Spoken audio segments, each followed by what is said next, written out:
నాశనకరమైన గోతి నుండి నన్ను లేవనెత్తినది నీ కృప. నీ కృపలోనే నా జీవితం కడవరకు కొనసాగించెదన్. నీ కృపలోనే నా జీవితం కడవరకు కొనసాగించెదన్.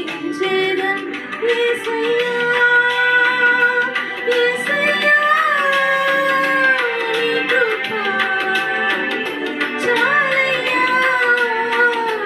యేసయ్యా యేసయ్యా నీ కృప చాలయ్యా. నీ కృపలే